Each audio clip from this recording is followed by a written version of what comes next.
இல்லையா?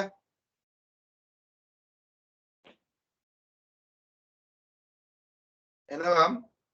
திரவம் ஒன்றின் அடர்த்தியை துணிவதற்காக மாணவனால் உருவாக்கப்பட்ட பரிசோதனை குழாய் நீலமானி ஒன்றானது அருகில் காட்டப்பட்டுள்ளது. அளவீட்டுக்கு கீழே உள்ள பகுதியின் கன அளவு V, அமிழ்ந்த ஆழம் L, குழாயின் புறவிட்டம் D, திரவத்தின் அடர்த்தி ρ, EHNM சக குழாயின் திணிவு M0, நிறைப்படியின் திணிவு M. என்னவாம்? திரவத்தின் அடர்த்தியை துணிகிறதுக்கு நீலமானியை பயன்படுத்த போறார். இது நாங்கள் எளிய நீலமானி என்று பார்க்கிறத கொஞ்சம் இவர் மோடிஃபை பண்ணியிருக்கார். இந்த சீரான குறுக்குவெட்டு பரப்பு வரைக்கும் தான் அவர் அளவுடைய குறிச்சிருக்கார். என் குறுக்குவெட்டு பரப்பு மாறாத வரைக்கும் கனளவ துணியலாம். அப்ப இதுவரைக்கும் சீரானது. இதுக்கு கீழே இருக்கிற கனளவு வியன்னு வந்திருக்கார். இதுக்குள்ள EHNM போட்டிருக்கார். எஸ், EHNத்தின்டையும் குழாயின்டையும் திணிவு எவ்வளவு M0. இதுக்குள்ள ஒரு நிறைப்படி வச்சுக்கார். அது என்ன திணிவு M. ஓகே தானே? சரி. திரவத்தின் அடர்த்தி ρ. இவ்வளவு தரவு இருக்கட்டும். இப்ப வேற என்ன கேட்கிறார்? ஃபர்ஸ்ட் ரன்ல குழாயின் மீது தொழிற்படும் மேலுதைப்புக்கான கோவையை LDV ரோஜி சார்பா தருக. இப்ப இந்த மேலுதைப்புக்கு கோவை தரணும். மேலுதைப்புக்கு சாம்பாடு வீரோஜி தானே? அப்ப மேலுதைப்பு வீரோஜி. இப்ப V என்ன? அமர்ந்து இருக்கிற கன அளவு. அமர்ந்து இருக்கிற இடத்துல இது V. இந்த கன அளவு, இந்த உருளையின கன அளவை கூட்டணும். அப்ப V பிளஸ் இந்த உருளையின கன அளவு என்ன? குறுக்குவெட்டு பரப்பு தர நீளம். இது விட்டம் எவ்வளவு வந்திருக்கார்? குழாயின் புறவிட்டம் D என்ன வந்திருக்கார். அப்ப குறுக்குவெட்டு பரப்பு πr². அப்ப விட்டத்தை போட்டீங்கன்னா πd²/4 × L. இந்த உயரம் L ஆல பெருக்கி விட்டீங்கன்னா கன அளவு இன்டு திரவத்தின் அடர்த்தி ρg. இதுதான் மேலுதைப்பு V ρg. அப்ப Vக்கு பதிலா என்ன? இந்த கன அளவோட இந்த கன அளவை கூட்டி விட்டீங்கன்னா அது சீக்கிரம் இல்லையே. ரைட். Second part. அடுத்து என்ன இருக்கிறார்? நீரமானியின் சமநிலையை கருத்தில் கொண்டு மேலே தரப்பட்ட குறியீடுகளுக்கு இடையிலான தொடர்பை தருக. இப்ப இது சமநிலையில இருக்குதாமா? எப்படி? இதுல மேலுதைப்பு தொழிற்படுது அந்த ஜூவம். இது நிறை, மொத்த நிறையும் கவனம் இருக்கணும். மொத்த நிறை என்ன? M plus M0 G. அப்ப Ju is equal M plus M0 into G. Ju என்ன? இது. அப்ப V plus πd²/4 into L into ρ is equal M plus M0. நான் அந்த G கட் பண்ணிட்டேன் நிலை. அப்ப இதான் தொடர்பு.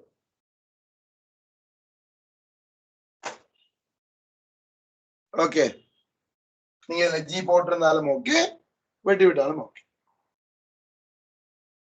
அடுத்தது தேர்ட் பார்ட். என்ன கேட்கிறார்?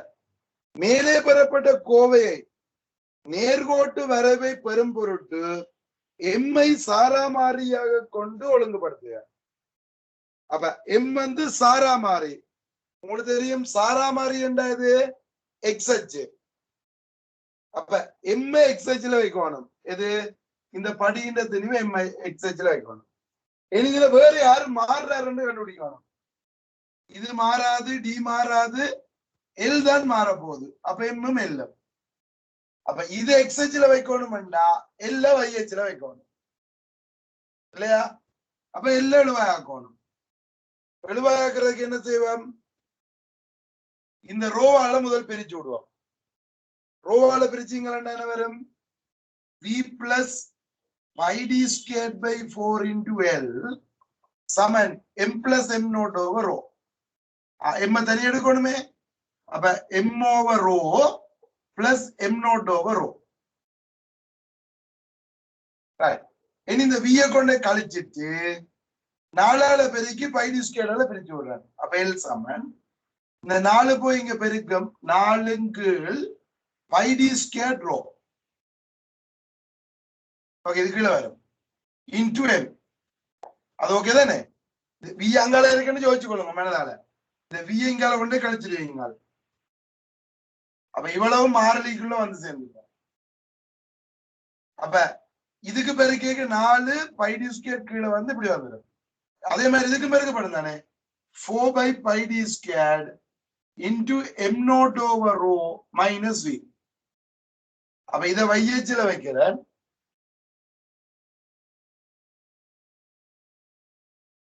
கிழக்கிறேன். சோ இதை YH வைக்கிறேன். இது XH இருக்குது. அப்ப y is equal mx ஆக செய்யணும்.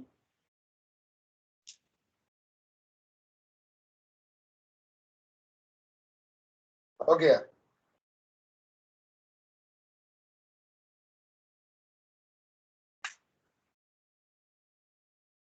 ரைட். இது ஓகே தானே? இப்ப என்ன கேட்டவர் நேர்கோட்டு வரையும் பொருட்டு ஒழுங்குபடுத்துக. இப்ப இதை ஒழுங்குபடுத்தினா பிறகு கேட்கிறார் பாருங்க, வரைவின் சார் மாறி எழுதுக. உண்மையாக எங்க கேட்டிருக்கணும்? சோ இதுக்கு முதல்ல கேட்டிருக்கணுமே, அதை வச்சுதானே சார் மாறிய வச்சுக்கொண்டுதான் இதை எழுவாக்கினான். அப்ப இங்க சார் மாறி என்ன? எல். எல் என்றது என்ன? குழாய் அமிழ்ந்துள்ள ஆழம். இல்ல, குழாயின் சீரான பகுதி அமிழ்ந்துள்ள ஆழம். இதான சீரான பகுதி. நான் குறியீடு தந்திருக்கிறபடியே இல்லைன்னு கொடுத்தீங்க வேண்டாலே போகும். வரைபின் சார் மாறி எழுதுக எல். Okay, right. அடுத்த எழுதி பாருங்க. அழிக்கிற மேல. ஓகே, ஃபிஃப்த் பார்ட் தெரியுது இல்லையோ? இப்ப கேமரா மேல எடுப்போமே. இப்ப ஃபிஃப்த் பார்ட் என்ன சொல்லப்படுது? அப்போ வந்து வரைவின் படித்திறன் எம்மாயின் திரவத்தின் அடர்த்தி ரோவிற்கான கோவையை எம் டி சார்பில் காண்க. இப்ப வரைவின் படித்திறன் கேபிட்டல் எம். இதைத்தான் தரலார் கேபிட்டல் எம். என் சிம்பிள் எம் திணிவு குறிச்சிருக்கு. அவ படித்திறன் கேபிட்டல் எம். அப்ப எம் இஸ் ஈக்குவல், இது படித்திறன் இதுதானே 4 over pi d squared into rho. அப்ப எனக்கு திரவத்தில் அடர்த்தி ரோ வேணும். இங்க ஒண்ணு இது கீழே வரும். அப்ப row Saman 4 by pi d squared into m. இப்படி வந்தது. ரைட், அது நீங்க செய்வீங்க. நான் குயிக்கா கொண்டு போறேன். அடுத்தது டிஐ அளவிடுவதற்கு பயன்படும் உபகரணம் யாது? டி என்றது விட்டம். இதுல என்னத்தை இவர் பயன்படுத்தினவர்? குழாய் என்று பரிசோதனை குழாய். சோ பரிசோதனை குழாய் இந்த வெளிவிட்டத்தை அளக்கிறதுக்கு நாங்க என்னத்தை பயன்படுத்துவோம்? வேர்னியர் எடுக்குமானியை பயன்படுத்திக் கொள்வோம். அப்ப இங்க பயன்படுத்துற கருவி வேர்னியர் எடுக்குமானி. நேரடியான தர்றானே. அடுத்த கேள்வி, மேலே காட்டப்பட்ட பரிசோதனை உபகரணமானது சீரான ஆர்முடுகள் ஏயுடன் மேலே செல்லும் போது, இப்ப இது அப்ப இது ஒரு திரவத்துக்குள்ள பாத்திரத்துக்குள்ள வச்சிருந்தா இது அப்படியே ஃபுல்லா மேல் நோக்கி யோத்துறார். மேல் நோக்கி இது ஆர்முடுகளோட இயங்கினா குழாயின் மீது தொழிற்படும் மேலுதைப்புக்கு யாது நிகழும்? உங்களுக்கு தெரியும். மேல் நோக்கி ஆர்முடு வைக்க மேலுதைப்புக்கு என்ன சாம்பாடு? நாங்கள் சோட்டா செய்யறதுக்கு பாத்திரம் சார்பா திரவத்தின் ஆர்முடுல போடணும். எப்படி? பாத்திரத்தை நிப்பாட கீழே கொடுப்பீங்க. அப்ப இந்த திரவத்துக்கு கீழே கொடுப்பீங்க. ஆல்ரெடி ஜி இருக்குது. அப்ப பாத்திரம் சார்பா திரவத்தின் ஆர்முடுல எப்படி எடுப்போம்? A plus G. அந்த ஆர்முடுல போட்டுதான் மேலுதைப்பு எழுதுவீங்க. அப்ப நார்மலா மேலுதைப்பு எழுதிக்க வி ரோ, இப்ப ஆரம்பத்துல வி ரோ ஜி என்றது இருக்கும் ஓய்வில் இருக்கீங்க. இப்ப வி ரோ A plus G என்று வரும். அப்ப அமிழ்ந்த கன அளவு ஒன்றுதான், ரோ மாறாது. இங்க ஏ பிளஸ் சி என்று வர்றதால என்ன செய்யும், மேலுதைப்பு அதிகரிக்கும். இப்ப இவ்வளவு யோசிக்கணும் என்றும் இல்ல,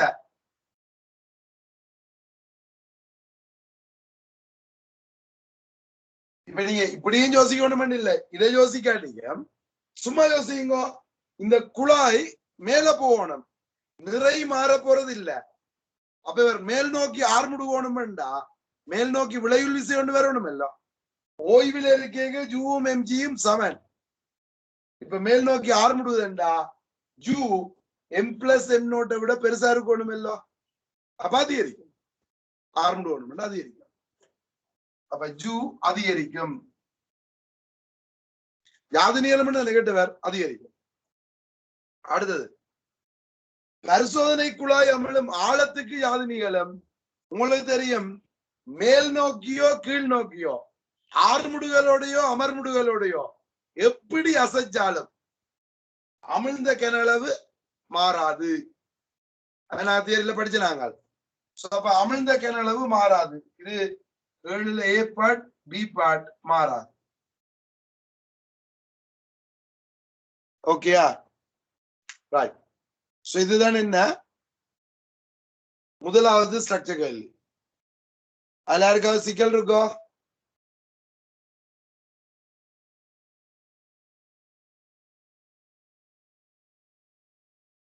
எல்லாம் நேரடி ஆன்சர்கள் தானே, அப்ப சிக்கல் வர்றதுக்கு சான்ஸ் இல்ல.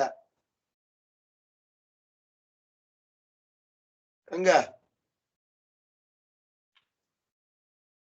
இல்லைன்னு சொல்லலாம், அடுத்ததுக்கு போயிடுவேன் நான்.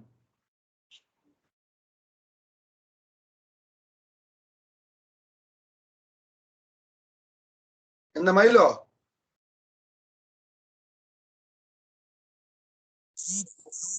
ஓகே, அடுத்த பாருங்க. என்னவாம், ஆய்வு கூடத்தில் ரெண்டாங்க இல்லையா, ஆய்வு கூடத்தில் பரிவு குழாயை பயன்படுத்தி வழியில் ஒளியின் கதி வியையும் முனை திருத்தம் ஈயையும் துணியப்பட வேண்டியுள்ளது. இதற்காக நீர் கொண்ட உயரமான பாத்திரம் ஒன்றும் நியம இசைக்கவர் ஒன்றும் பரிவு குழாய் ஒன்றும் தரப்பட்டுள்ளது. உமக்கு தேவைப்படும் மேலதிக அளக்கும் கருவி ஆகும். இப்ப நீங்க இதுல என்ன அளக்கோணம், சோ பரிவு குழாயின் பரிவடைகிற நீளம் அளக்கோணம். அப்ப உங்களுக்கு என்ன தேவை, மீட்டர் கோணம். வேறொரு அளக்கும் கருவியும் இல்லையே. பரிவு குழாய் பரிசோதனை இல்ல, குழாய் அமர்ந்து இருக்கிற அந்த வழிநிழல் நீளம் தான் எங்களுக்கு வேணும். அப்ப என்ன தேவை, மீட்டர் கோணம். Okay, right. அடுத்த கேள்வி, இங்கு நீர் கொண்ட முகவை பயன்படுத்துவதை நோக்கஞ்சாது. இப்ப நீர் கொண்ட முகவை பயன்படுத்துறது நோக்கம் என்ன இருக்கிறார். இப்ப உங்கள்ட்ட இருக்கிற பரிவு குழாய் என்றது என்ன, இருமுனையும் திறந்த குழாய் தான் இருக்குது. அப்ப எனக்கு ஒரு முனை மூடிய குழாய்க்கு தான் நாங்க பிராக்டிகல் செய்ய போறோம். அப்ப இந்த குழாய ஒரு முனை மூடியதா மாத்திட்டு எனக்கு ஈஸியா நீளத்தை மாத்தணும். இப்ப ஒரு முனை மூடிய குழாய் என்னதை மூடி விட்டாலும் கிடைக்கும் எனக்கு, ஆனா எனக்கு அந்த நீளத்தை மாத்தணும் இல்லோ. அப்ப திரவம் இருந்தா தான் என்ன செய்யலாம், இதை உயர்த்தி பதிச்சு நாங்கள் குழாயின் நீளத்தை மாத்தலாம். அப்ப ஒரு முனை மூடிய குழாயாவும் வேணும், நீளத்தை மாத்துறதுக்கும் வேணும் என்றதாலதான் எங்களுக்கு பயன்படுது. இப்ப ஒரு முனை மூடிய குழாய் தான் வேணும் என்று கட்டாயம் இல்லை, ஆனா எங்களுக்கு இதை பயன்படுத்தி தான் எங்களுக்கு நீளத்தை மாத்தக்கூடியதா இருக்கிறதுனால நாங்க ஒரு முனை மூடிய குழாயா பயன்படுத்திக்கோம். ஓகே தானே, அப்ப என்னன்னு எழுதுவீங்கள், எழுதுங்க. எப்படி, ஒரு முனை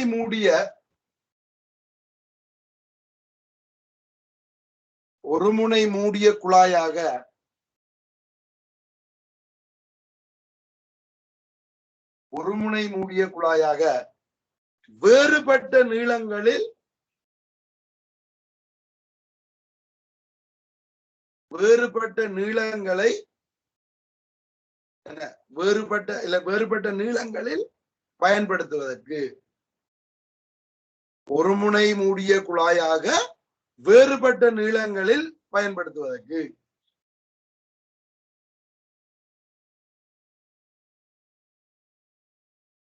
இப்ப இந்த இடத்துல இதுதான் ஆன்சர். இப்ப இதுவே ஸ்பெசிபிக்காயே நீர் தான் என்று கேட்டா அப்படி ஒண்ணு இல்ல. அப்படி என்றா நாங்கள் ரசத்தை தான் பயன்படுத்தி இருக்கோம். நீரை விட ரசம் ஏன் அந்த வளிமண்டலத்தின் நீர் பயன்படுத்தின என்ன வரும், நீராவி வந்து என்ன செய்யறோம், வளிமண்டலத்தின் மூலக்கூட்டு திணிவை குறைச்சு விட்டுறோம் இல்லையா? அப்ப அங்க அந்த அந்த மாதிரி கேள்வி வரைக்கும் வேற கேள்வி. அது ஏன்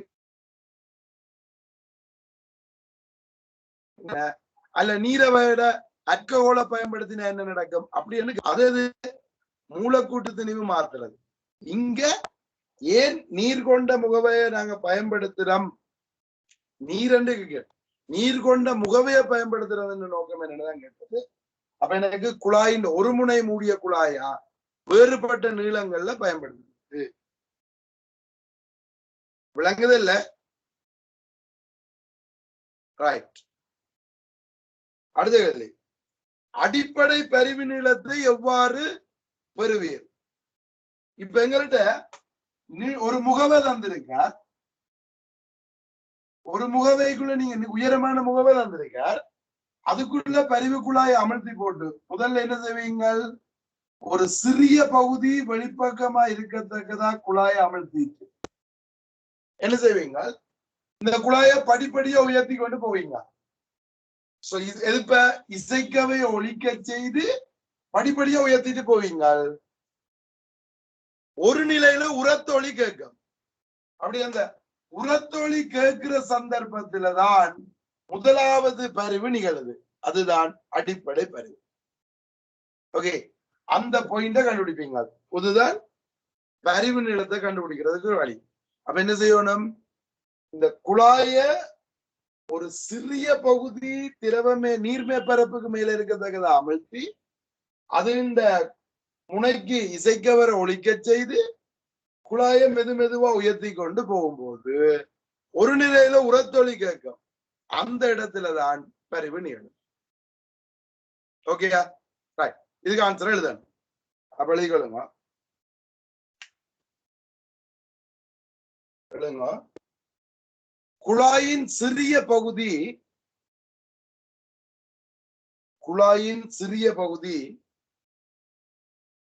நீர்ப்பரப்புக்கு மேலே இருக்குமாறு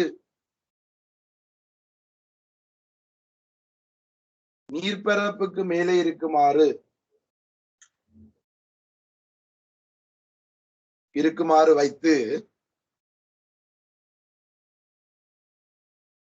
நீர்ப்பரப்புக்கு மேலே இருக்குமாறு வைத்து இசைக்கவையை ஒழிக்க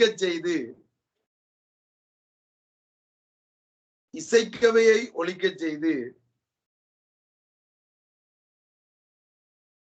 குழாயின் முனைக்கருகே பிடித்தவாறு குழாய்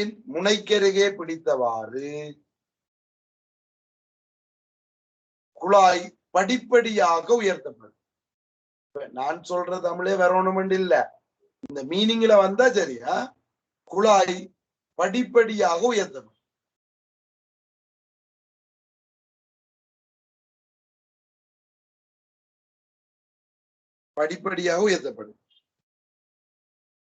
உரத்த ஒளி கேட்கும் நிலையில் முதலாவது ஆண்டு போட்டா பெட்டர். முதலாவதாக உரத்தொளி கேட்கும் நிலையில் பரிவு நீளம் அளவிடப்படும். முதலாவதாக உரத்தொளி கேட்கும் நிலையில் பரிவு நீளம் அளவிடப்படும்.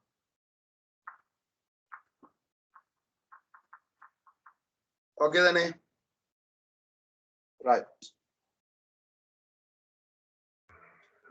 அடுத்தது என்னவாம்? 4th part. அடிப்படை பரிவு நீளம் முதலாம் மேற்றொணிக்கான பரிவு நீளம் என்பன L1 L2 எனின் கீழே தரப்பட்டுள்ள அளவுச்சாடிகளில் பரிவு குழாயை வரைந்து L1 L2E என்பவற்றை குறிக்க. இந்த படம் கீரைக்குள்ள கொஞ்சம் கவனமா கீரை கொள்ளுங்க. எனது இப்ப இடம் அதுக்கேற்ற மாதிரி அவரே தானே குழாய்க்கீரை சொல்லிக்காரு போல. அப்ப இந்த திரவம் மட்டும் தந்திருக்கார். நீங்க முதலாவது குழாய் அடிப்படைக்குரியது இப்படி கேறினால் இது பரிவு இப்படி. இப்ப அடுத்த படம் கீரைக்குள்ள இரண்டாவது கீரைக்குள்ளதான் கவனமா இருக்கு. இதை விட கிட்டத்தட்ட 3 மடங்கு பெருசா இதுல கறி. இது 3 மடங்குல வரத்தக்கதான் கறி. சரியா 3 மடங்கு இல்ல, கிட்டத்தட்ட 3 மடங்கு வரத்தக்கதான் கறி கொள்வீங்க. அது இது ஓகே. உண்மையா குழாயின் நீளம் 3 மடங்கா இருக்காது. இந்த நீளத்துல 3 மடங்கு. இங்க இதுதான் L1 முதலாவது. இது முனை திருத்தமி, இது L2, இது முனை திருத்தமி. L1 L2 E குறிக்க சொன்னார்.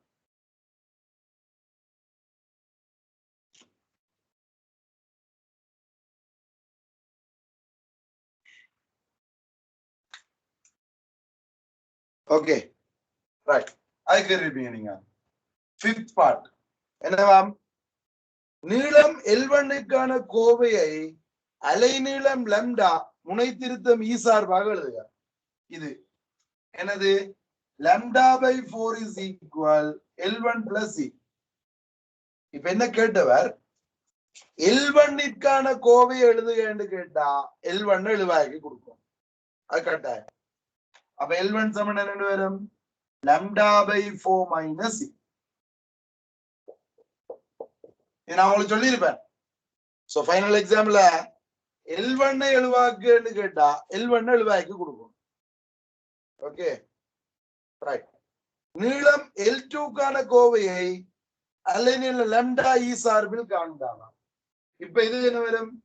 3 lambda by 4 Saman L2 plus E. அப்ப E என்ன? L2 என்ன? 3 lambda by 4 minus.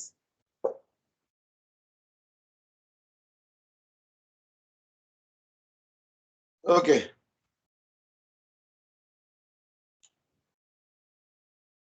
ரைட். அடுத்த பார்ட் நான் இப்ப அழிக்கிறேன்.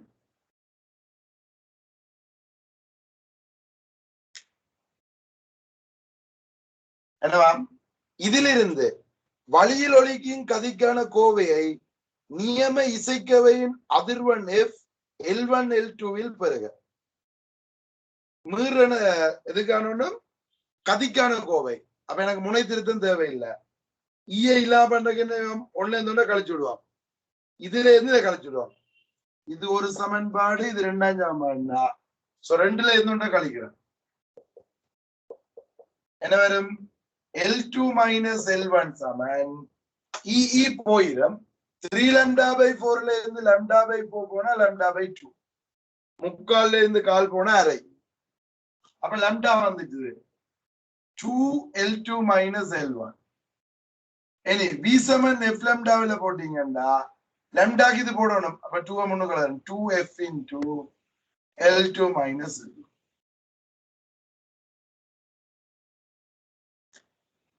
Okay right. மாணவன் ஒருவன் பெற்ற வாசிப்புகள் வருமாறு: L1 15.9, L2 16.1. அது நோ என்னவாம்?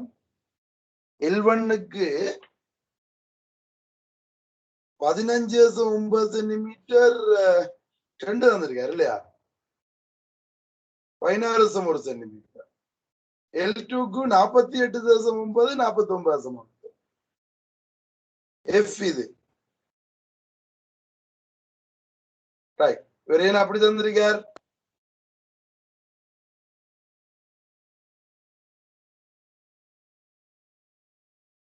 சராசரியை போடணும் இல்லையா? இவர் எப்படி அளக்குறேன்னு சொல்லல, ரெண்டு பெருமதி எப்படி வந்தேன்னு சொல்லல. ரைட். சோ ரெண்டு தடவை செய்திருந்தால் இது ரெண்டுனையும் சராசரியை போடுவீங்க. இப்ப 15/9க்கும் 16/1க்கும் சராசரி என்ன?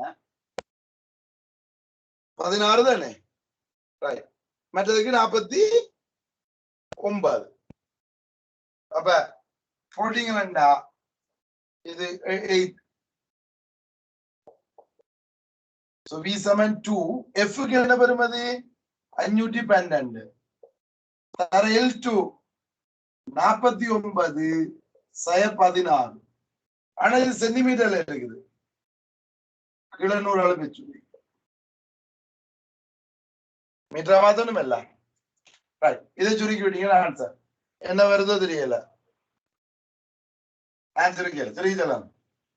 என்ன பெருக்கிறான் எவ்வளவுடா? ஒன்றும் போடுது.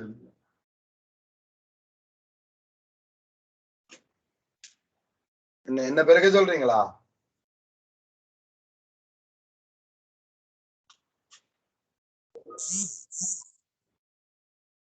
முன்னூற்றி 37.92.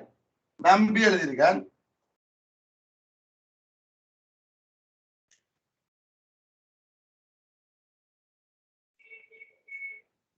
சரியது வேற யாருக்கும் வந்ததா? கன்ஃபார்ம் பண்ணுங்க.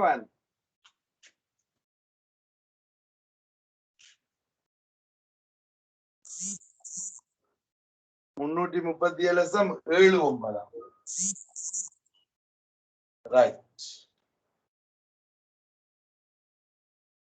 இப்ப ஏதோ இது பிள்ளைனா சுருக்கி பார்த்துக் கொள்ளுவீங்களா? சரி, அந்த பிள்ளை 2ஆம் தரம் அனுப்பினபடியே சரியா இருக்கும். கால்குலேட்டர் இருக்கும். ரைட். அடுத்தது முனை திருத்தம் ஈயையும். ஹலோ சுருக்கி பாருங்க, ஒரு சேர பார்த்து கூப்பிடுற விதத்தை. ஹலோ சுருக்கினாங்களாமா. வாங்க வாங்க. ஒரு வயசான சேர பார்த்து இப்படியா இதுன்றது? ஓகே. முனை திருத்தம் ஈயையும் மேலே உள்ள தரவுகளையும் பயன்படுத்தி ஈயையும் அல்ல ஈயை மேலே உள்ள தரவுகளை பயன்படுத்தி காண்க. அழைச்சிட்டமே. ரைட். எப்படி? இப்ப முதல்ல பயன்படுத்தின சமன்பாடு என்ன எழுதினாங்க?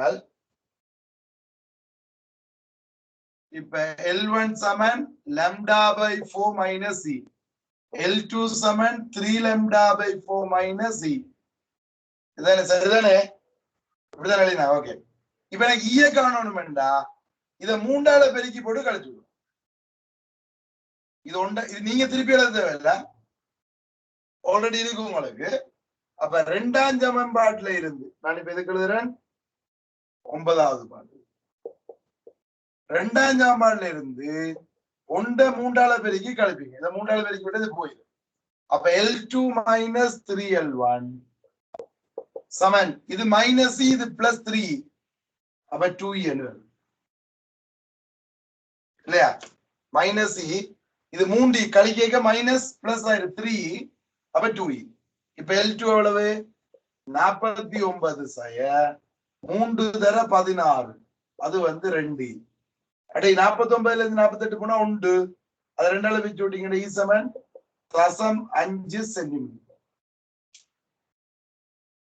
முனை திருத்தம் 0.5 சென்டிமீட்டர். ஓகே.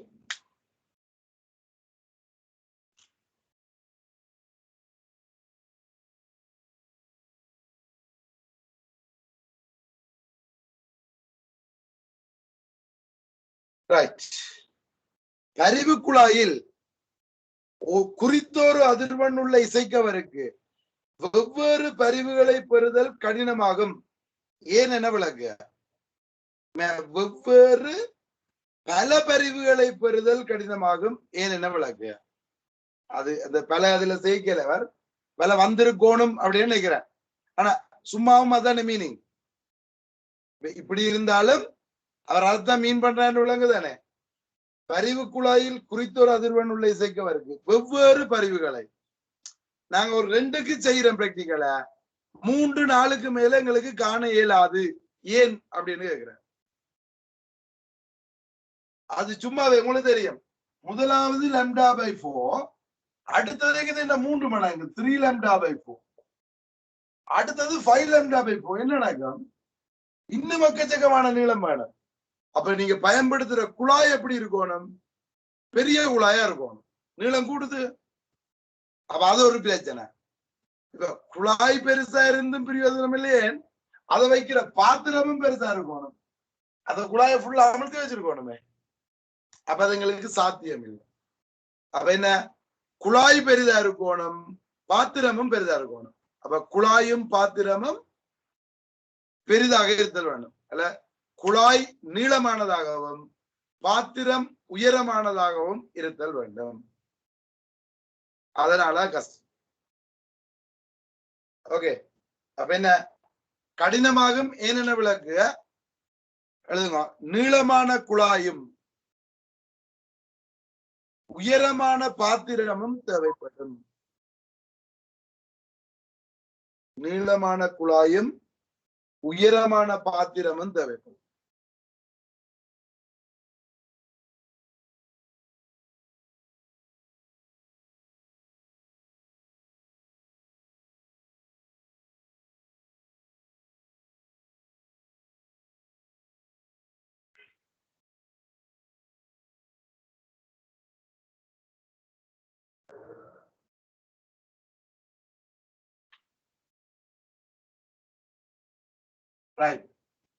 இப்ப ஆய்வு கூடத்தில் ஒரு குழாயினுள் மற்ற குழாய் பொருத்தப்பட்டிருக்கும் பரிவு குழாய் பயன்படுத்தப்படுவதன் அனுகூலஞ்சாது. எது முதல் கேள்வி எதுன்னு விளங்கணும். ஒரு குழாய்க்குள்ள மற்ற குழாய் பொருத்தி என்றா இதைத்தான் அவர் மீன் பண்றார்.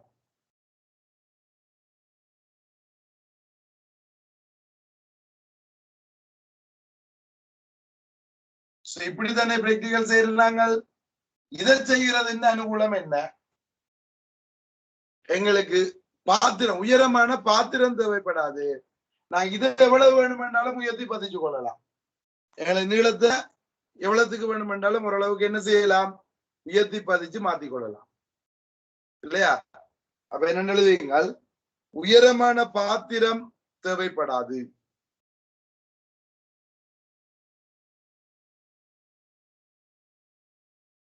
உயரமான பாத்திரம் தேவைப்படாது. டவுட் இருந்தா கேளுங்க.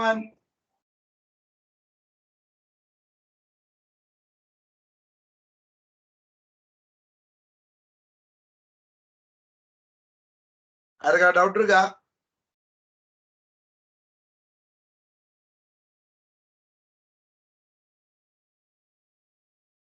இல்ல. ரைட்.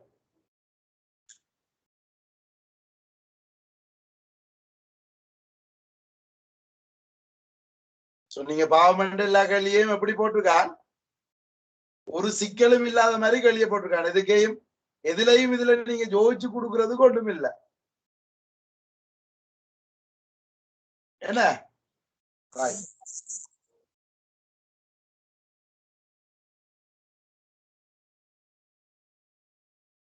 ஸ்ட்ரக்சர் நல்லா செய்தீங்க. S right. எஸ்ஐ கேள்வியில கொஞ்சம் பிள்ளைகள் எலக்ட்ரிக் ஃபீல்ட் கேள்வியில எல்லாம் பிள்ளைகள் இருக்கிற மாதிரி இருக்கிற எஸ்ஐ கேள்வி நான் செய்யக்குள்ள பாப்போம். கொஞ்சம் தரவுகள் பிரச்சனையா இருக்கிற மாதிரி நான் கண்டன் பாப்போம். 3ஆம் கேள்வி, அவதிக்கோண முறையினால் திரவம் ஒன்றின் முறிவுச் சுட்டியை துணிவதற்கு உமக்கு அரியம் ஒன்றும் வரைபலகையும் ஊசியும் தரப்பட்டுள்ளன. மூன்றாவது கேள்வி, இப்ப அவதிக்கோண முறை அது உங்களுக்கு ஞாபகம் இருக்குதானே?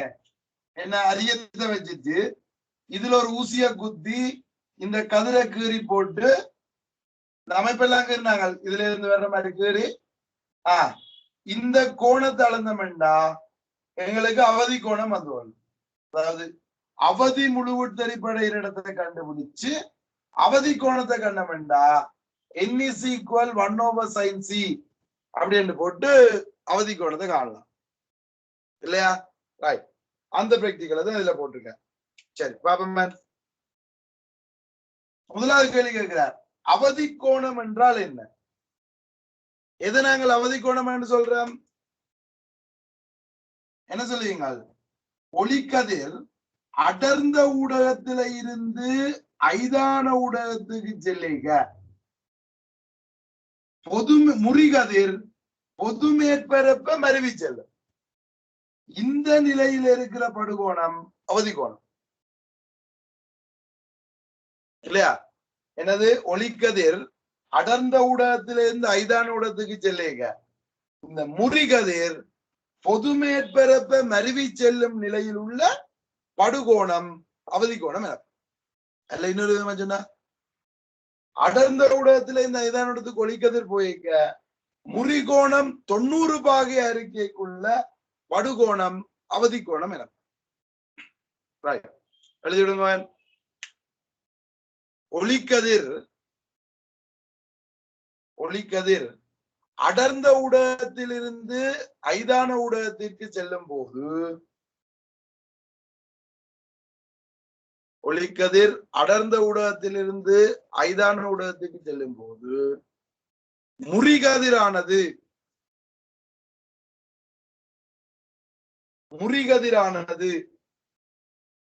பொது மேற்பரப்பை மருவி செல்லும் நிலையில், முறிகதிரானது பொது மேற்பரப்பை மருவி செல்லும் நிலையில் உள்ள படுகோணம் அவதி கோணம் எனப்படும்.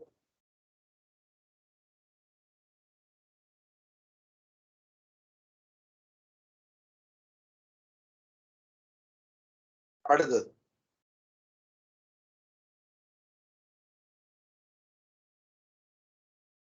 என்னவா?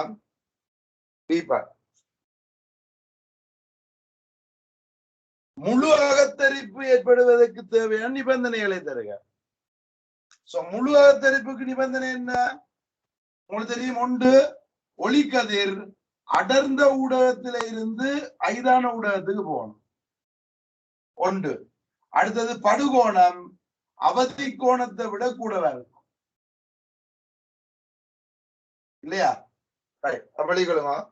ஒளிக்கதிர் அடர்ந்த ஊடகத்திலிருந்து ஐதான ஊடகத்திற்கு செல்ல வேண்டும். ஒளிக்கதிர் அடர்ந்த ஊடகத்திலிருந்து ஐதான ஊடகத்துக்கு செல்ல வேண்டும். இரண்டாவது, படுகோணம் அவதி கோணத்திலும் பெரிதாக இருத்தல் வேண்டும்.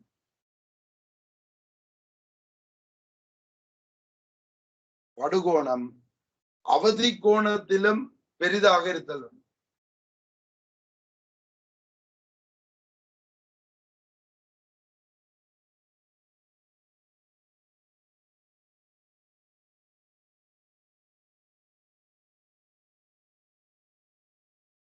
ரைட்.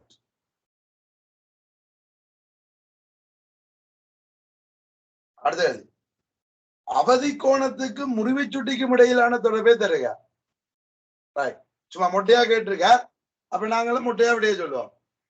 எதுல இருந்து எதுக்குன்னு தெரியல. வழி கண்ணாடியா இல்ல நீர் கண்ணாடி என்ற மாறுமல்லோ. அப்ப நாங்கள் பொதுப்படையா நாங்களும் எழுதி கொள்வோம். என்னண்டு n சமன் 1/sin c.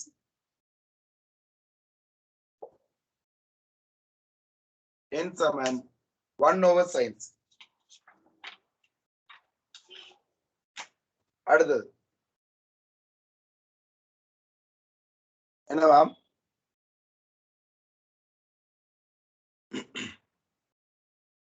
சமபக்க முக்கோண அரியம் எடுக்கப்பட்டு முகம் ஏபியை குண்டூசி பி தொட்டு கொண்டிருக்குமாறு குற்றப்படுகின்றது. ஓகே, முதலாக கேள்வி கேட்கிறார். குண்டூசி பியை அரியத்தின் முகத்துடன் தொடுகையில் இருக்குமாறு ஏன் நாட்ட வேண்டும்? இப்ப இந்த குண்டூசியை நாங்க இதுல குத்தேக்க இது இந்த ஓரத்துல குத்தோணுமாம், ஏன் அப்படின்னு கேட்கிறார். என்ன ரீசன்?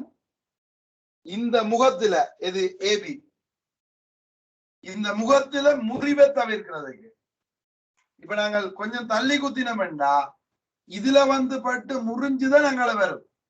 அப்ப இந்த இடத்துல முறிவடையத தடுக்கிறதுக்கு தான் நாங்க இதுலயே வச்சு கதிரை அனுப்புறோம்.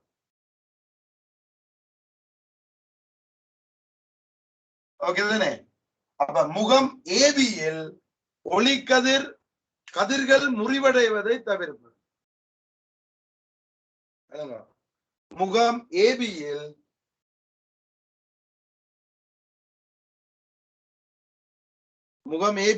ஊசி பியில் இருந்து வரும் கதிர்கள் முறிவடைவதை தவிர்க்க.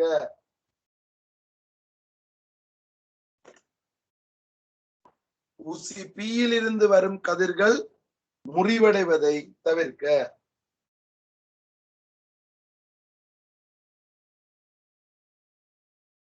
ரைட். அடுத்து இப்ப இந்த படத்துல எக்ஸ் Y Z அப்படின்னு புள்ளி குத்தி இருக்கார். இந்த P இங்க இருக்கு. ரைட். இப்ப P-லிருந்து வரும் கற்றைகள் XYZ படும் போது கதிர்படங்களை உருவில் வரைந்து காட்டுக. Y-க்கும் Z-க்கும் இடையில் உள்ள புள்ளியில் P-லிருந்து வரும் கதிர் மருவி செல்கின்றது என கொள்க. இதுக்கிடையில தான் அவதி முழு உறுத்தறிப்படையும். அப்ப இதுக்கு முதல் முறிஞ்சு போகும், இதுல முழு உறுத்தறிப்படையும். ஏன் இதுலதான் மருவுதண்டா இது அவதி கோணம்.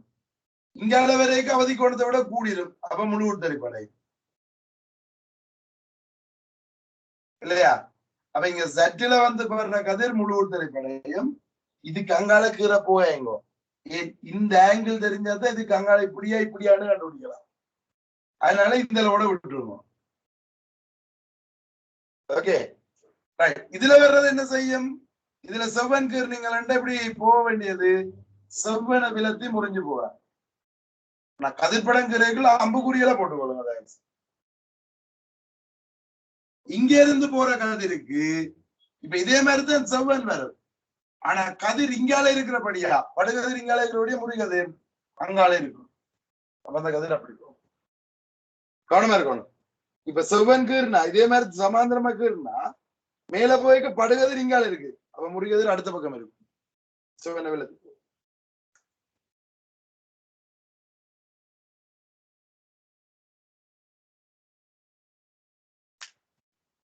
ஓகே,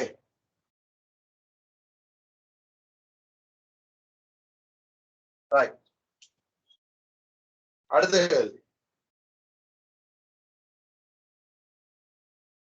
கண்ணை சியிலிருந்து பி வரை அசைக்கும் போது குண்டூசி பியின் பிம்பம் மட்டுமட்டாக மங்களடையும் சந்தர்ப்பத்தில் ஒரு நேர்கோட்டில் இருக்குமாறு இரு ஊசிகள் நாட்டப்பட வேண்டும்.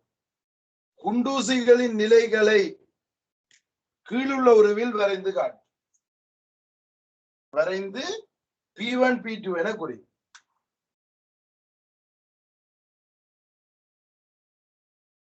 இதுல இருக்குது P. இப்ப இது இந்த சியில இருந்து பிக்கு போய் உங்களுக்கு தெரியும். இப்ப இதுல முழு திரைப்படைஞ்சு எல்லாம் பிரகாசமான பிம்பம் தெரியும். ஒரு இடத்துல மங்கள் அடையும். அது அவதி முழு திரைப்பு. அப்ப இதுல இருந்து வர்ற கதிர் அவதி முழு திரைப்படைஞ்சு இங்க போகும். எங்களுக்கு இந்த அமைப்பெல்லாம் கேட்கல தானே? அப்ப இதுல இருந்து இந்த வைக்கும் சட்டுக்கும் இடையில பாடுறது இப்படி இங்கால போகும். இப்படிதானே போகும்.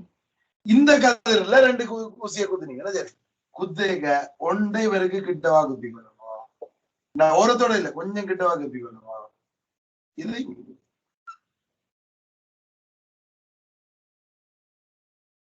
ஒரு ஊசியை மட்டும் ஊசியை கொஞ்சம் கிட்டவா குத்திக்கணும். எங்களுக்கு தெரியும் இயன்றளவு தொலைவில குத்தோணும். அப்ப இது அங்கேயும் இது இயன்றளவு இங்காலையும் குத்திக்கணும். ரைட்.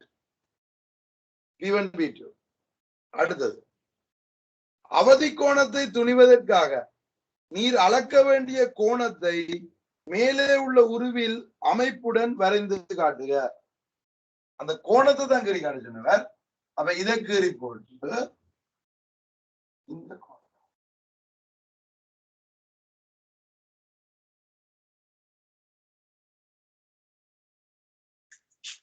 தீட்டா அளக்க வேண்டிய கோணம்.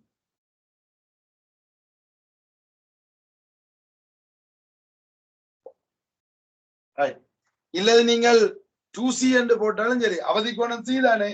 அப்ப இந்த கோணம் என்ன 2C.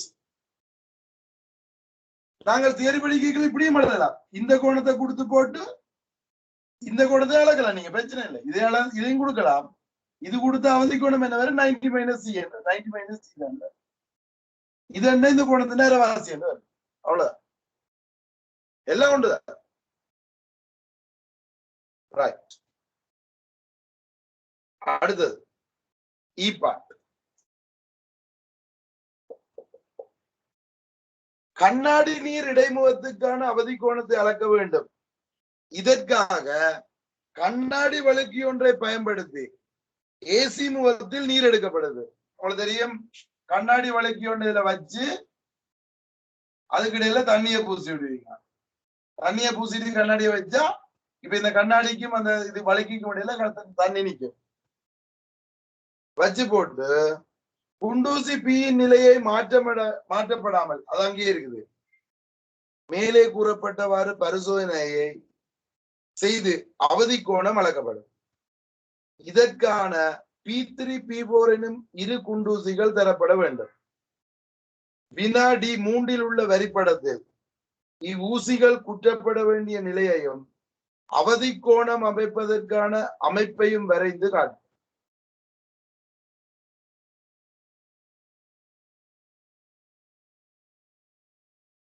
அவதி கோணம் அளப்பதற்கான அமைப்பையும் என்ன அவதி கோணம் அளப்பதற்கான அமைப்பையும் வரைந்து காட்டும். இப்ப உங்களுக்கு தெரியும், கண்ணாடி வழிக்குரிய அவதி கோணத்தை விட கண்ணாடி நீருக்குரிய அவதி கோணம் கூடும் இல்லோ. அப்ப என்ன நடக்கும், இங்க வந்து சேருவேன், இங்கேயோ கதிர் வந்து இப்படி வரப்போம். அப்ப இதுல P3 P4 நான் முதல் படம் கீரைக்குள் அம்புக்குறி கீரை மறந்துட்டேன். கட்டாயம் அம்புக்குறி போடணும்.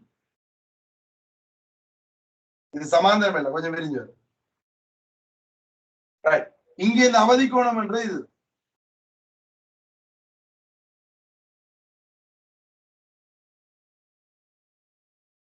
ஓகே. இப்ப இதுல என்ன,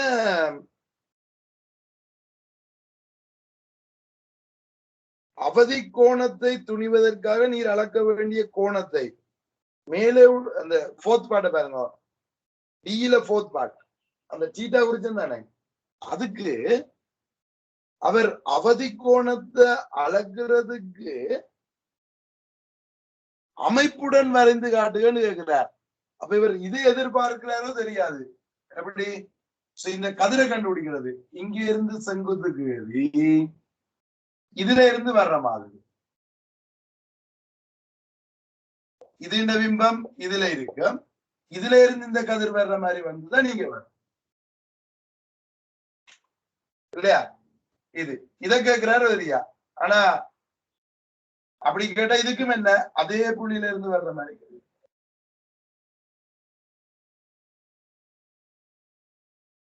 ஏன் இப்பவும் இதுக்குரிய பிம்பம் இங்கதான் இருக்கும், பிம்பத்துல இருந்து வர்ற மாதிரி தான் கதிர்க்கும்.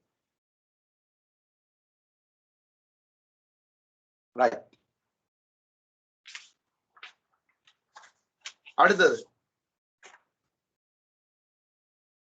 நீரின் முறிவு சுட்டிக்கான கோவையை C1 C2 சார்பாக தருக. வழி கண்ணாடிக்குரிய அவதி கோணம் C1. இந்த தீட்டா தான் இல்ல, தீட்டா பை 2 என்ன படத்துல இருந்து கேட்கல, படத்துல குறிக்க சொன்ன வேறு தவிர இங்க அவர் அவதி கோணத்தை C1 வந்திருக்கார். கண்ணாடி நீருக்குரிய அவதிக்குணம் C2 வந்திருக்கேன். அப்ப எங்களுக்கு இதுல இருந்து போக தேவையில்ல. இப்ப என்ன கேட்டவர், நீரின் முறிவு சுட்டிக்கான கோவையை தரட்டாமா? அப்ப எங்களுக்கு முதல் கண்ணாடியின் அவதிக்குணம் தானே C1. அப்ப NG காணுவீங்க. இது ஈல செகண்ட் பாருங்க. கண்ணாடியின் முறிவு சுட்டி வரும் 1/sin C1. பிறகு இங்கே அவதிக்கோணம் என்னதுக்குரியது? கண்ணாடி நீருக்குரியது. வழிக்குரிய இது கண்ணாடிக்குரியன்னு ANG தானே. முறிவுச்சுடி குறைஞ்சதுல இருந்து கூட ANG தான் 1/C1. அப்ப அதுதான் நாங்க NG எழுதுறது. அப்ப இங்க எழுதிய என்ன WNG தான் 1/sin C2. WNG என்னது இதமன்? NG/NW. அப்ப இதை இங்க ஒண்ணு வந்து இவர் இங்க வருவார்.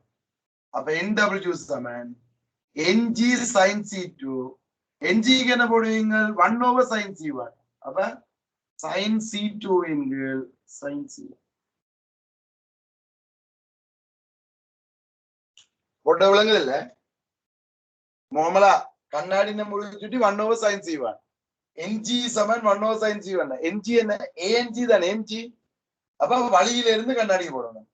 இப்ப இங்க கண்ணாடி நீருக்குரியதுன்னா முடிச்சுட்டி குறைஞ்சதை முன்னுக்கு எழுதணும். WNG தான் 1/sin C2.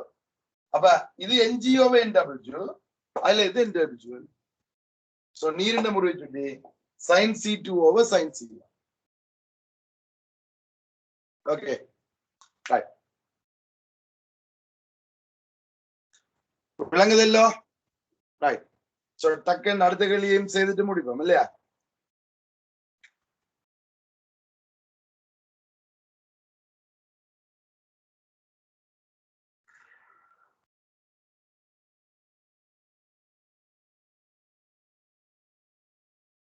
ரைட்.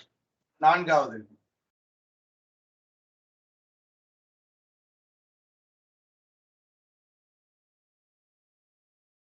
இப்ப என்ன? சோ இறகு குழாய் பரிசோதனையை தான் கொஞ்சம் மாத்தி தர்றாரு இல்லையா? நிரம்பலாவி அளக்கிறதுக்கு என்ன சொல்றார்? அறை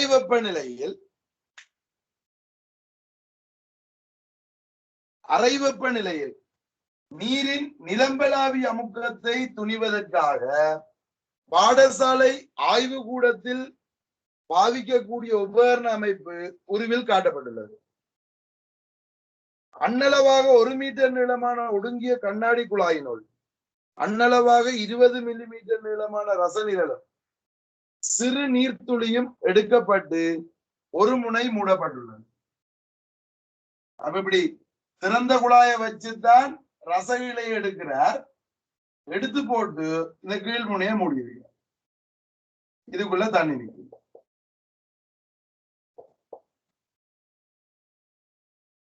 நீர், இது ரசம். ஓகே. இந்த ரசநிரல் நிலைக்குத்தி எடுத்து சொன்னது. ஓகே. இப்ப கேட்கிறார், இப்பரிசோதனைக்கு ஒடுங்கிய குழாய் ஏன் பயன்படுத்த வேண்டும்? நான் பார்த்துருக்கேன். இது ஒடுங்கிய குழாய் இருக்கிற ரீசன் என்ன? ரசநிரல் விழாமல் இருப்பது. அகலமா எடுத்து விட்டீங்கன்னா அப்படி ரசநிரல் நிக்காது, அது கீழே விழுந்துடும். ஓகே. சோ ரசநிரல் விழாமல் வலியை சிறைப்பிடிப்பதற்கு எழுதலாம், அல்லது ரசநிரல் விழாமல் இருப்பதற்கு சொன்னாலும்.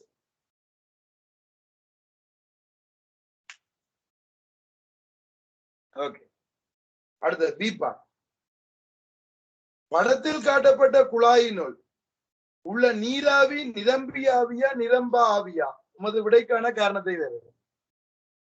இதுக்குள்ள இருக்கிற ஆவி நிரம்பல் ஆவியா நிரம்பாத ஆவியாவாம்? நிரம்பல் ஆவி. ஏன்? இதுல நீர் இருக்குது. நீரும் நீராவியும் தொடுகையில இருந்தால் அது என்ன ஆவி?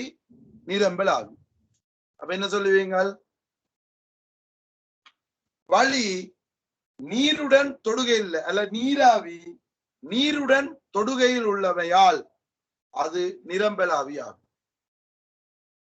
நீராவி நீருடன் தொடுகையில் உள்ளமையால் அது நிரம்பலாவி ஆகும்.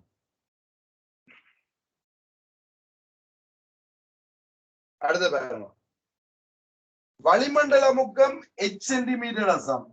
சோ பையத்தான் தரார் h சென்டிமீட்டர் அசம். அறை வெப்பநிலையில் நிரம்பலாவிய முக்கம் P0. நிரம்பலாவிய முக்கம் P0. ரசநிரலின் உயரம் h சென்டிமீட்டரும் அடைக்கப்பட்ட வளிநிரலின் நீளம் L சென்டிமீட்டரும் குழாயின் குறுக்குவெட்டு பரப்பு ஏயுமா.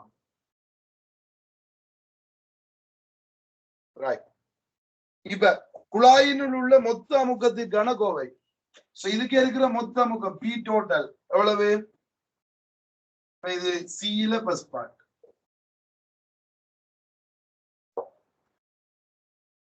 மொத்த அமுக்கம் என்னன்னு வர இதுதானே. இந்த பையோட இந்த ரசத்தால வர்ற அமுக்கம் கூடும்.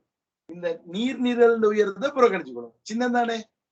அப்ப அதால வர்ற அமுக்கத்தை புறக்கணிச்சுக்கொள்றோம். அப்ப பை பிளஸ் நிலைக்குத்து உயரத்தால நமக்கு வரும் h.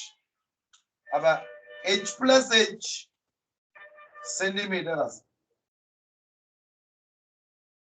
அப்ப இதுக்கு இருக்கிற மொத்த அமுக்கம் h பிளஸ் h சென்டிமீட்டர் அசம். செகண்ட் பார்ட், குழாயினுள் உள்ள வளியின் பகுதி அமுக்கத்துக்கான கோவையை சென்டிமீட்டர் அசதி தருக. என்னது கேட்கணும்? குழாயினுள் உள்ள வளியின் நீராவிய கேட்கல, வளியின் மட்டும் வளியின் மொத்த முகம் பெறும். அப்ப வளியின் பகுதி அமுக்கம் மட்டும் கேள்வி. இப்ப வளியின் பகுதி அமுக்கம் வேணும், நிரம்பலாவிய முகத்தை கழிச்சு விடுவீங்க. பகுதி அமுக்கம் சமன் h பிளஸ் h சென்டிமீட்டர் அசத்துல இருந்து P0 சென்டிமீட்டர் அசத்தை கழிச்சு. C வந்து சிம்பிள் C. ரைட். அடுத்தது என்ன? நிரம்பலாவியானது வாயு விதிக்கு கீழ்மடியுமா? காரணம் தருக. நிரம்பலாவி வாயு விதிகளுக்கு கட்டுப்படாது. ஏன்?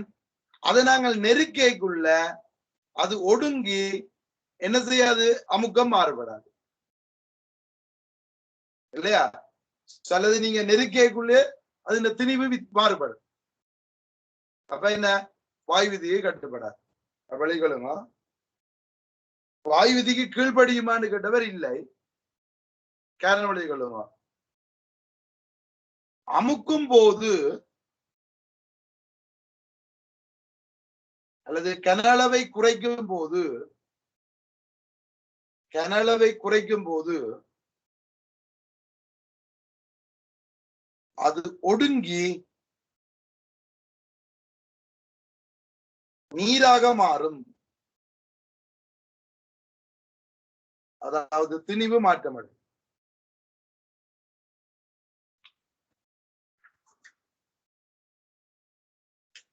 மற்ற வாயுக்கள் அப்படி இல்லை. அப்படியே என்ன செய்ய, நெருக்கப்படும், திணிவு மாறாது. அப்ப பிரச்சனை இல்லை. ரைட்.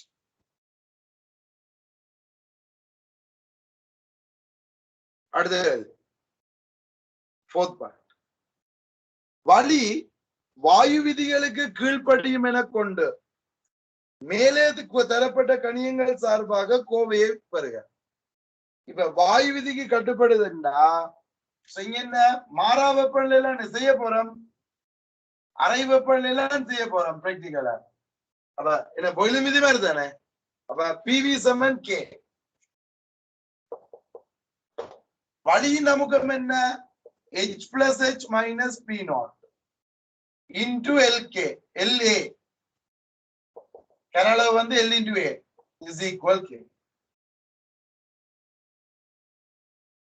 கோவை ஒன்றை பெறுக. இதுதான் கோவை. ரைட்.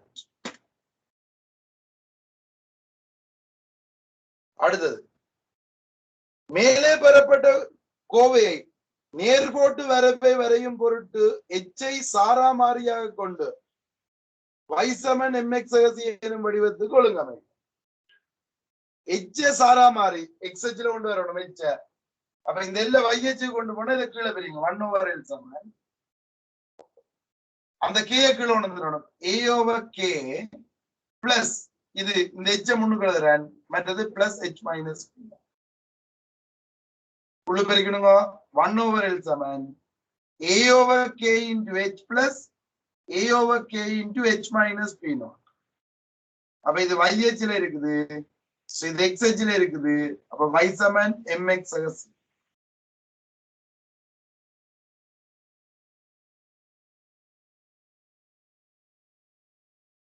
ரைட். அடுத்தது மேலே பெறப்பட்ட வரைவை பெரும்படியாக வரைந்து அதன் அச்சுக்களை அலகுடன் குறித்து காட்டுக. கிராபகரும் பிரச்சனை இல்லை, y சமன் mx அகசி தானே. ரைட். உதகுறீங்க y அச்சுல 1/l, அப்ப அலகு சென்டிமீட்டர் மைனஸ் 1. x அச்சுல அலகு h, அலகு சென்டிமீட்டர்.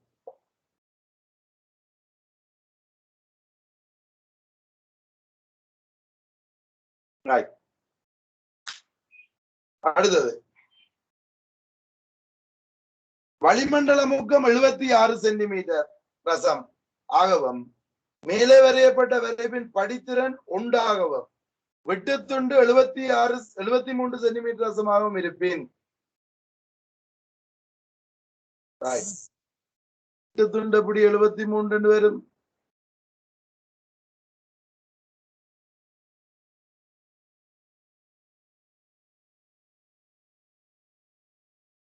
வெட்டுத்துண்டு 73 ஓகே, அலகு பிள்ளை என்ன சென்டிமீட்டர் மைனஸ் சொன்ன வெட்டுத்துண்டு. ரைட். நீரின் இருப்பின் நிரம்பலாவிய முகத்தை கணிக்க. என்னது படித்திறன் 1 இப்ப இங்க இருக்கு, இதை இதால பிரிப்போம். என்ன எம்ன்றது என்னதுக்கு சமன் a/k. அல்ல இங்க வெட்டுத்துண்டு எழுதுவோம், அப்படியே பிரதிட்டோட வெட்டுத்துண்டு சமன் a/k into h minus p. அப்ப இதுக்காண்டி எம் போடுவீங்க, வெட்டுத்துண்ட போட்டா. இப்ப சி எவ்வளவு 73, ஆனா அலகு சென்டிமீட்டர் ரசமா இல்ல, சென்டிமீட்டர் மைனஸ் 1 73. சரி சரி, அது வையச்சு நிலை தானே. இங்க வெட்டுத்துண்டு அலகு இது அமுக்கம் தானே இல்லையே. இது சென்டிமீட்டர் மைனஸ் 1 வெட்டுத்துண்டு சென்டிமீட்டர் மைனஸ் 1 இல்லையா? இது சென்டிமீட்டர் மைனஸ் 1 இது சென்டிமீட்டர் மைனஸ் 1. அவர் அங்க சம்திங் இதுக்கு மட்டும் மேல தந்துங்க. 73 இது 1 h காணணும். இது எது காணணும்? h தான் தந்திருக்காரு 76 செயற்பீனோ. இப்ப இந்த பீனோட இங்க வந்து 76 இங்க கொண்டு வாங்க. அப்ப பீனோட் சமன் 3 சென்டிமீட்டர் ரசம்.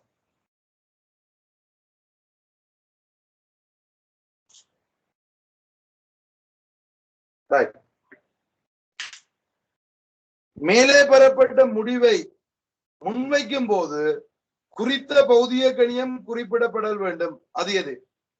இப்ப நீரிண்ட நிரம்பலாவிய முகம் சொல்லேக்குள்ள நிரம்பலாவிய முகம் வெப்பநிலையோட மாறும். அப்ப எந்த வெப்பநிலையில நிரம்பலாவிய முகம் என்று சொல்லணும். அப்ப இது எந்த வெப்பநிலை? அறை வெப்பநிலை. அப்ப பௌதிக கணியம் குறிப்பிடப்பட வேண்டும். அது எது? வெப்பநிலை. குறிக்கப்பட வேண்டியது வெப்பநிலை.